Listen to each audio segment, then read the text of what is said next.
Well, I guess welcome back to the KTC Podcast. Yeah, we're gonna be doing it more often now because we have more time because of recent events. Oh God, yeah, yeah. If you know us, you might know what those recent events are that give us more time. Yeah, but I mean, I could say a little bit of it. You know, we could say. I think it's all public now. Yeah, it should be. Kevin got a new job. I did. So he's been doing that, and I broke up with my lady friend.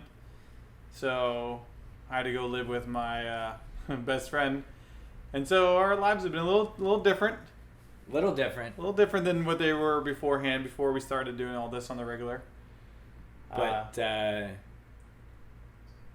Tim breaking up isn't what was giving us more time in my mind. I mean, that was older more time. I would say, well, I feel like that hindered me because I had like all my stuff in like my buddy's garage. Yeah. And I was on the complete other side of town. That's true. You are a lot closer now. Now I'm a lot closer because I just moved into a new place with some roommates, back on my feet, and then yeah, are you talking about the closing of a venue at our other jobs, not my new one. Yeah. Our old one. It freed me up a lot because I used it as an opportunity to cut down the old job. Yeah. And you used it as an opportunity to kind of alter your schedule a little bit to work this out better. Yeah, I got some new days off, which play better for our schedule. So we will try to get this. We will try to. I guess that's still not helping. We will get this out more often for those that actually listen to it. I think we have 4 listeners right now. 4 listeners. You 4. For you 4. Because we appreciate your loyalty. I would say our podcast isn't that crazy. It's not that crazy. I don't know. We're more just movie watchers and stuff like that. Yeah. We like movies and we like making videos, and we're going to do a lot more of that now with more time. Yeah, that's going to be awesome. We're going to finally get back into the Sam and Tim, or Tim and Sam, heated discussions stuff, and we're going to get, hopefully... And there's going to be a lot of good heated discussions coming up. Yeah. A lot of good topics to talk about. And we just got done doing our first paid gig, which we haven't got paid yet. So really, it's not our first paid gig until we get paid. Yeah. But then that money's going to go to like a green screen, I think, right? Did we talk about that? Yeah, green screen? I think green screen is our next venture thing to help enhance the things that we're doing.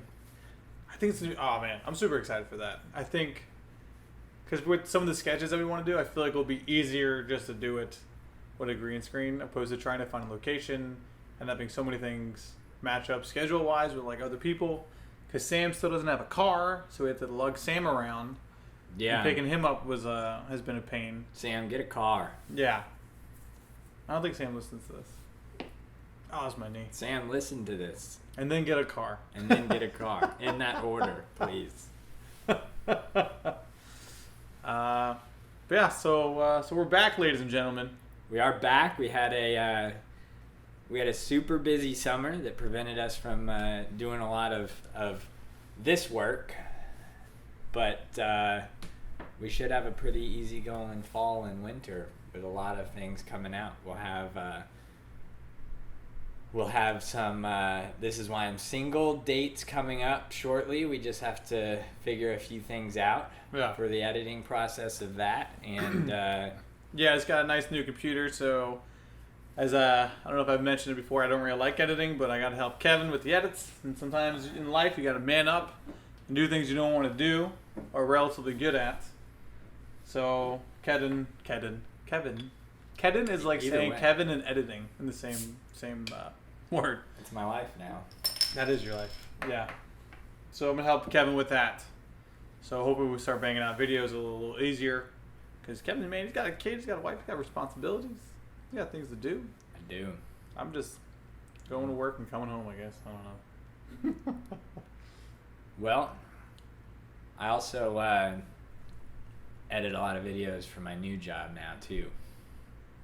Not really. I edited one video. So you're saying you're already good at editing. I mean, if you want to keep that. I'm okay at editing, but it's not my favorite part of the video making process. Oh, dude, I hate it so much.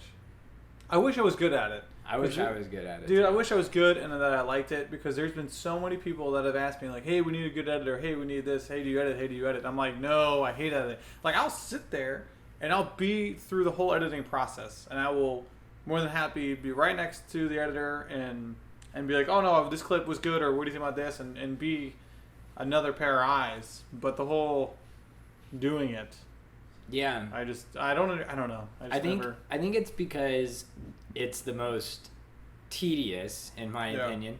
Depending, like, if you've got a big effects driven material, you probably have a lot of effects to do, which would be a little more tedious than the actual editing part. But with our no effects videos, editing is the most tedious part, and I don't like tedious things, and editing includes sitting in front of your computer by yourself, and I prefer to be on set joking around with other people. I love being on set. You know, it's much better than the editing part.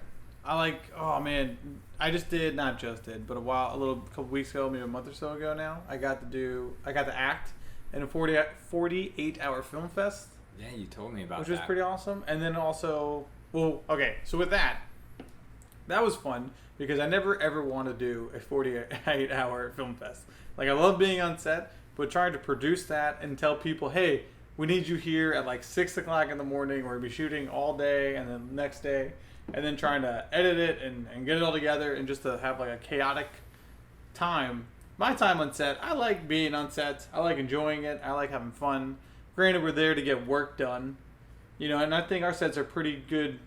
We're not super strict. Where we take the fun out of it, but we're not super loose either, where we're not getting anything accomplished. Like, we have a good mix. Good balance, yeah. Yeah. Where I feel like absolutely. On a 48-hour film set, like, you kind of want to still kind of like kid around a little bit, but you have no time, and it's just crazy. Well, if somebody else was putting it together, I wouldn't mind. Yeah. Being a part of the making of it, but yeah. That's what I was originally. My point I don't want to be like the boss man and be responsible for getting the whole thing put together. That's just that's too fast. It was just a lot of fun being on that set, even though it was, all right, guys, you know, we got to knuckle down and get things done. And I also got to do a horror movie. Yeah, you did. Yeah, that was pretty awesome. Crazy makeup put on you. For that one, I think. Right. I got all beat up, before my scene, I was beat up apparently, so I had this like sweet makeup done, where my eye looked like it was closed shut, and it was all bloody, and then they beat me up, and then I guess shot me in the back of the head in front of some chick, and then like the horror guy. I don't know. I didn't understand if he was the hero or the villain, because they said he was like a little bit of both. He kind of like shows up and kills those guys. So I don't know. I don't know either. So I can't wait to see that one. That one's gonna be. I want to see that.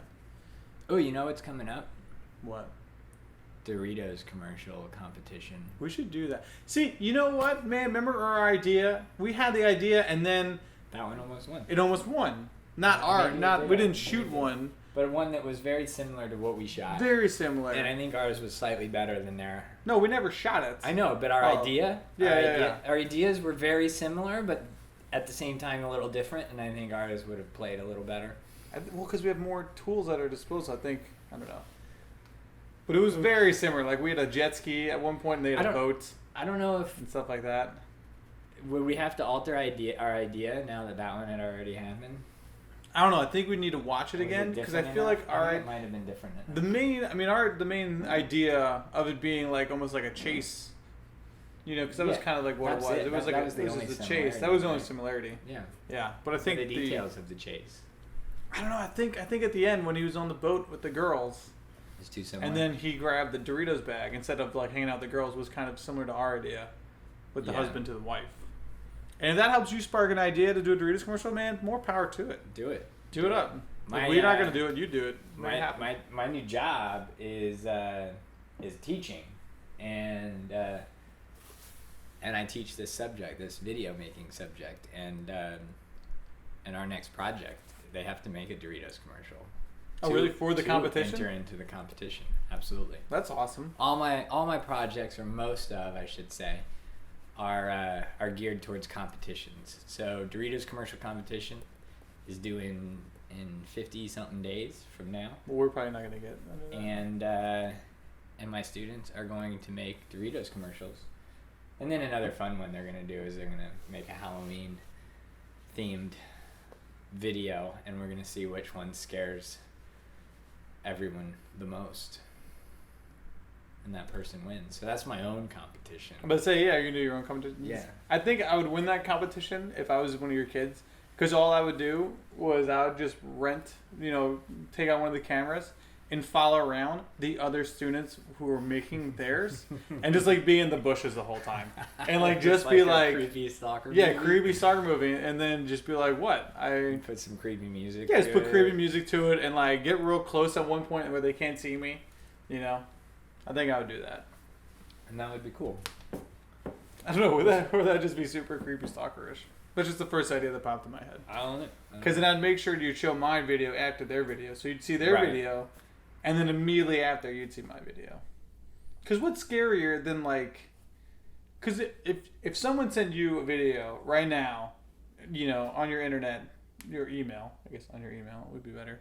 And it's just like a picture of like them outside the house, them inside the house, and them like above you as you slept with like your family. Like, I'd be super creepy. That's super. But I immediately going out and buying a shotgun. If you were, it's game on. If you were one of my students and you did that to another student and then played that as your video, you would only scare one student in the class, and that's the person you did it to. And then you'd be labeled as that creepy guy. Yeah. So yeah, we're gonna do that competition, see who can scare. And we're going to watch some, like, example clips from different movies, different types of horror movies to see, like, suspense horror. Yeah. And, I'm very limited on what I can show, but we'll figure it out. I watched a horror film a few weeks ago, speaking of, that I liked a lot. It was called It Follows. Was that the one with the STD thing? Yeah. I didn't see. I'm not a fan of horror, but I can keep going. It was good. I mean, it was creepy. They made it creepy. Somehow, they made this STD curse.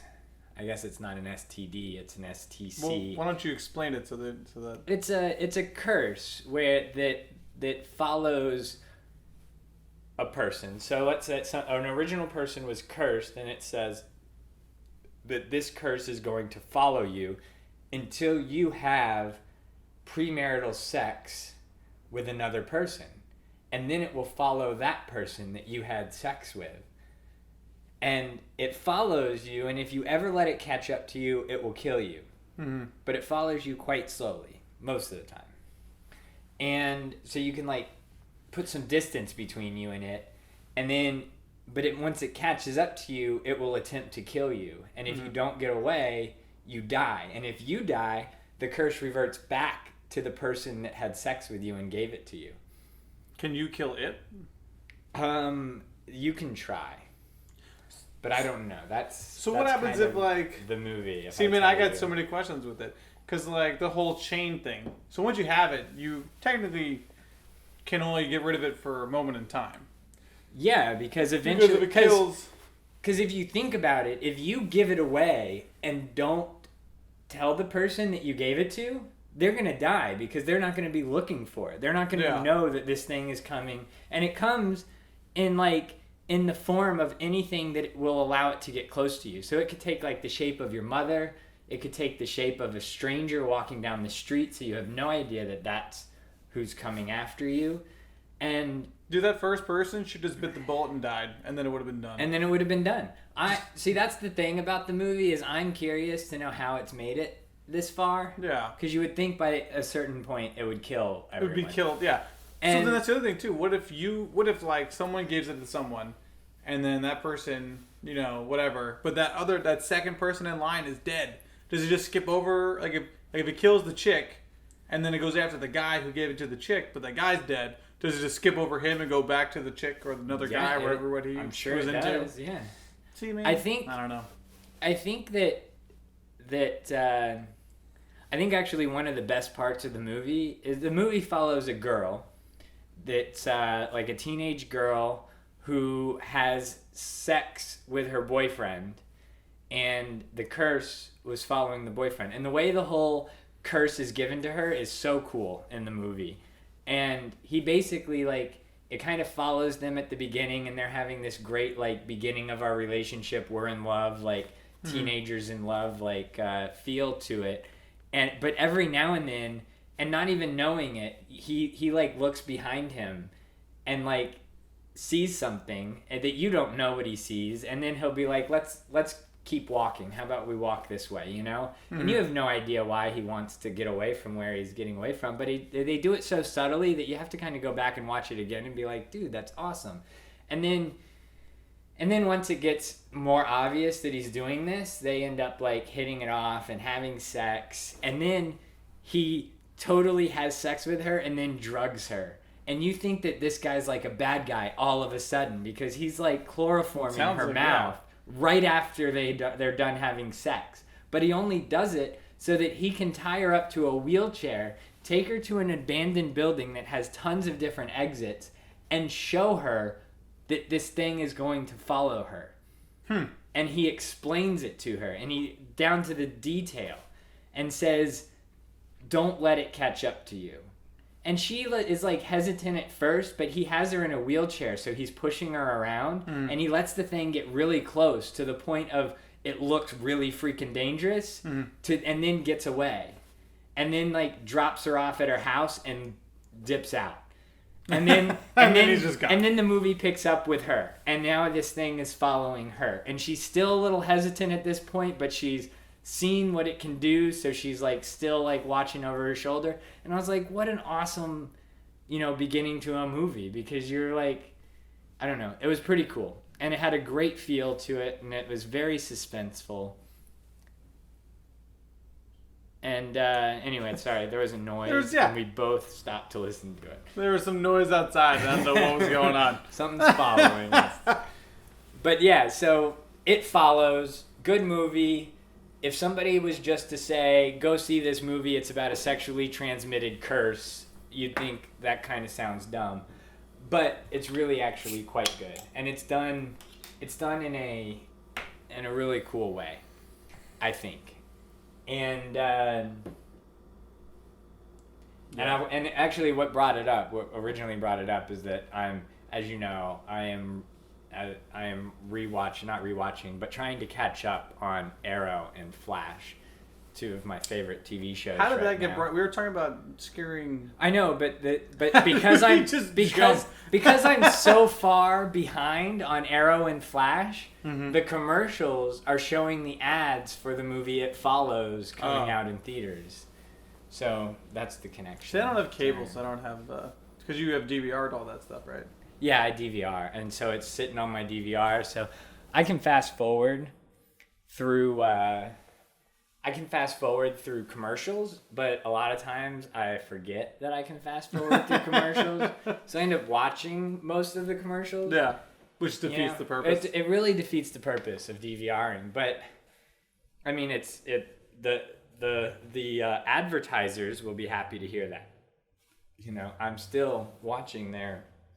Because recently, a few years ago recently, they added, if I set a show to record on my DVR, that show gets that rating for me watching it. Like, I'm one more person watching it. Even if I never watch it on my DVR, I counted towards somebody viewing that show. Do they not do that anymore? No, they still do. Oh.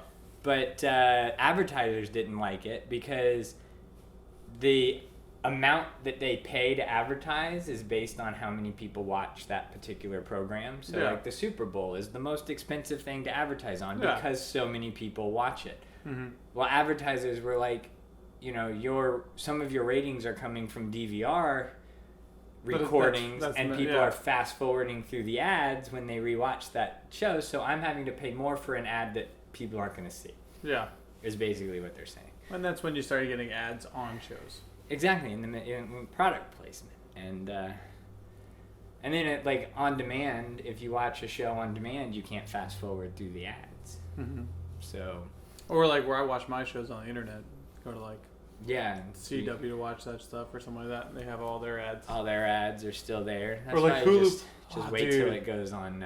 Like Hulu Plus, See, they have like 3 different ads, and you see them every single commercial. See, it's so annoying. I don't pay for Hulu Plus because I feel like it's ridiculous to pay for a service that still shows you ads. Like I would pay. I pay the same amount for Netflix. Yeah. And I have no ads on Netflix. Yeah, I don't know how we all got suckered into that. Yeah, I didn't. I mean, I watched Hulu when it was You're paying for cable. I am paying for cable. Yeah. But I'm only paying for cable right now because my wife is against getting rid of cable. I think I could live without cable. It is so easy to live without cable. But I need the internet. But if we lived without cable, we would have to up our internet speed, 1. And 2, we would have to sign up for a few more paid streaming services. Because by having cable, we only pay for Netflix right now. Yeah. Well, but I think that if we got rid of cable, I'd have to like do Amazon. She watches a lot of random like home improvement shows and stuff like that. Like I don't know if those are available. No, I don't think so. I don't think so either, man. Because I do like kind of miss like History Channel. Because at work we got the History Channel back, and I was like, man, I love the History Channel. I was learning all about FDR the other day and all these things about presidents you didn't know. I got sucked into this this whole World War II Battle of the Atlantic like mini series, talking about like German U-boats up against like the United States destroyers and British destroyers and stuff, and it's crazy. It was crazy stuff. Dude, I watched like 4 episodes, each of them an hour long, and then there were like 5 more episodes coming on, so I DVR'd them and then went back and watched the rest like the next day.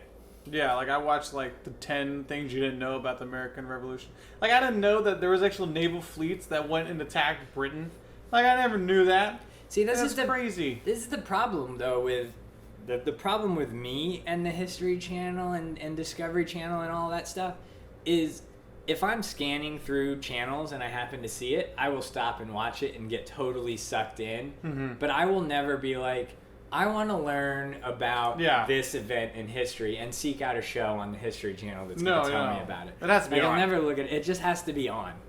And then I'll be like, hey, I'm interested in this. Yeah. Well, depending, like, sometimes I'll have a good afternoon free, my day off, and I'll be searching through the Netflix. And then all of a sudden I'll get like a whole bunch of documentaries, and they will be like, they're the History Channel documentaries are like H2, History Channel 2, and it's about like this or about that. I was like, okay, I'll take a look. Let's see how this goes, Have you ever noticed that Netflix is like, their recommended shows to watch is so easy to alter? I never watch documentaries on Netflix, and then one day my wife and I watch a documentary on Netflix, and all of a sudden it's recommending all these documentaries for me to watch, and I'm like, I've had Netflix for years and I've watched one documentary, and now documentaries have replaced all their other recommendations, and I'm like oh no. The thing I like is you have a wife, so it's a little easier. When I have roommates and we all shared like the Netflix in the main room, whatever crazy crap they watch, that'd be, because I used to have a really good suggestion list. Like in the very beginning, it was nothing but shows I wanted to watch and all this. Then all of a sudden, it turned into like, you should watch this because you watched My Little Ponies, and I'm like, who's watching My Little Ponies? Oh man! And then like my female roommate would be like, "What? It's so much fun!" And I'm like, "Come on," And then it all went out the window. I'm still trying to come back from it too. I don't understand the fact. There's a huge the bronies. I don't understand it. That's a documentary that you could watch. I'm not. The Netflix now though, they allow you to have users now. So like when you open Netflix, it'll be like who's watching, and you can click on your name, and it'll only suggest. Which is annoying because I'm like, it's only me. Like it's only me now. Like there's no other profile. I know. I don't have any other profiles either. I have one called Kevin and Bridge, which is my wife and I, and that's it. Yet I still have to select it every time I open Netflix. Yeah, I have Tim and then add profile. I'm like, well, you would think that it would just default to Tim. Until you add one. I bet you could, and me and you're just idiots. We never really researched it that much. Well, that's because it's not annoying enough. No, it's just annoying in that moment. It's just annoying for that half a second that it takes you to click on your profile. Then you and turn then on you the and then you Netflix. totally forget about it. You turn on the Netflix, you're about to walk away, and it says, "Oh crap!" You turn it, and you have to hit your profile, and then you walk away, so it can load up your stuff, and you can get a sandwich or something. I love Netflix though. I think that's my favorite thing that ever came out. Dude, I've had Netflix since like the Instant. beginning. I didn't care so much for the whole deliver DVDs to your doorstep thing. Well, it's because back in the day, the delivery fee you can get for the price you're paying now, the $8.99 or whatever it is. I think it's $8 or now $10. I don't know what. I don't know what it is. I pay. It's automatic. It's automatic. But it used to be like $8.99. You get one DVD and the streaming. Yeah. So I used to do that. Okay. But yeah, when you got the DVD, you never You never watch it. You never watch it. You hang never on to watch it the DVD. because you pick something that you were like, oh, people told And me this there's was always good. a long wait list to get it. So you And don't. then when you by get the time it you get weeks it- later, Exactly. unless you pick some movie that nobody else wants to watch. But who's picking those? Yeah, and the streaming thing, there wasn't that many streaming either. Like there was no Netflix shows. There was like Lilyhammer, which starred Yeah, the guy that was from the first Sopranos. Netflix. From Sopranos. Yeah. So there was like that. Kind And of then- a decent show, I hear, but I never never watched watched it. I don't know. I just was like, what? I don't know. I don't. But, I was. But now you got like House of Cards. I watched Orange the is the New Emmys Black. last night. Mm. If you don't know, we're recording this the day after the Emmys. I watched the Emmys last night because I do have cable, so I could. And Thank you. I feel like that was a shot at me, but whatever. It's dude. not a shot at you. It's just saying that I know you didn't watch the Emmys because you couldn't. But and I don't know. Actually, maybe he could have. Maybe there was an AKA online you're stream. poor. Maybe there was an online streaming. I of bet the you I can find it Emmys. online. You probably could. I probably could. You probably could. But I watched it last night to try and find maybe a new show to watch. And when, you know... So you went there for researching? Yeah, I was there for research. Not that, like, winning an Emmy really means much for how good the show is. Because, I mean, a lot of them were just repeat wins. Like, Game of Thrones won a shit ton. And I was like, But Game of well, Thrones is a great I already show. watched Game of Thrones. Yeah, Oh, but okay. I already watched it. So, and it's like, and every time Game of Thrones won, it would be like, this is, you know, Game of Thrones just finished its 5th season. And they would say, this is the 5th time Game of Thrones was nominated in this category. And this is the 5th time Game of Thrones won this category. So Yeah. I'm like... Because they're awesome, and if they don't win, they'll kill everybody else. So I guess I just have to listen to the nominees and maybe try one of those. There you go. But there's some movies that I just don't want to get into. I don't want to get into this How to Get Away with Murder. I don't keep want to hearing get how into it's that. great. That and like Scandal. And I don't want to get into Ugh. this Empire either. Oh, Empire looks so stupid. See, I'm not... And it's based off Shakespeare. Might be bad, but that guy that's in it, I'm not a huge fan. Terrence Howard. Terrence Howard. I don't know how to say his last name. People keep. Yeah, I'm not a huge fan. I mean, great actor, I'm sure. I like him. I probably I like haven't him. watched enough of his stuff to know for sure, but not into it. And then like this show Transparent won a bunch of awards. Have you heard of this? No, I don't know what that show is. It's a comedy. I think it's on HBO. I want to say no. It's on Amazon Prime, Mm-hmm. and it's about transgender. Oh, is that with the dad? With the from dad from Arrested Development? Yeah. Okay. The yeah. dad from Arrested Development won the Emmy for best male in a comedy series or something, whatever. Well, that's good. Best I like him. actor He's funny, man. in a comedy series. He is funny, and it sounds like a great show, but I'm not. I want to get into something that's not going to make me think so much. I just want Needs some to remind entertainment value. See, that's why I just watch cartoons. See, and I don't like cartoons. I don't Yeah. know. I can't get into So cartoons. I definitely go home and I'll watch like Hulk Agents of Smash because it's on Netflix and it's just easy just to watch, mindless, numbing, and I don't have to pay attention to anything. I go, I like the Hulk. I like cartoons. Seth Green's in it. Clancy Brown. You know. There's a Doesn't lot bother of there's a lot of shows I want to start watching, but I just never get around to it. Which is why, if you did watch the Emmys, Andy Samberg's Brooklyn Nine-Nine. opening, Oh. Andy Samberg hosted the Emmys, and his opening little routine was hilarious. It has him like at a dinner with a bunch of people, and they're like, have you seen this show? Have you watched this show? And he's like, no, it's on my DVR. No, I haven't caught up. Don't spoil it. No, this and that. And then he goes into this whole singing number about how difficult it is to keep up with the shows, with all the shows and everything. And then he goes and he hides in a bunker and watches every single episode of every single show. And that's actually what qualified him to host the Emmys, because he did live in this bunker for a long time good. watching all of these shows. I love me some Brooklyn Nine-Nine. Dude, Brooklyn Nine-Nine's a great show. I love it when they Funny started, because originally, it was all about, like every other comedy show out there, they always start really with the one person until they realize that the ensemble is way much better. And I feel like that show had the ensemble, but it was definitely very much Andy Samberg's character being him. But now that they really have a good feel for all the different characters and how funny they all interact with each other, and they're able to not... I mean, I like Andy Samberg character in it, or him in it. He's still funny in it. But, everybody else just makes me laugh. And I catch myself watching the background a lot, because they'll have the two older guys. I forget their names right now. But they'll be doing something completely stupid in the background. And just, little things like that you start picking up on. It's so funny. Well, there's a name that's on the front of a bunch of these comedy shows that come out. What do you mean? That the guy that created it it's the same name I see on every Chuck show. Lorre? Chuck Lorre, that's it. Yeah, he's all. Dude, he does all does the every Big Bang show. Theory and what was it? 2.5 Men. Yeah, I think he did 2.5 Men, and now he's got like 2 more shows starting this year, and yeah. That's what we need to do. We need to make a lot of shows. Dude, Here's what we need right? to do. We need to have a bunch of shows on our YouTube channel, and we need to enter in film festivals. Absolutely. What's that quote? There's a quote where I don't know the exact quote, so I'm gonna butcher it, but it's something about you miss 100% of the shots you don't take. Is that the full? I don't know if that's something like the that. accurate Yeah. quote, but it's similar to that. Yeah. Totally true. We just gotta start shooting more, I guess. Yeah, if you don't shoot it, then yeah. Oh. But anyway, that's it for today, I think. That's enough of our ramblings for this evening.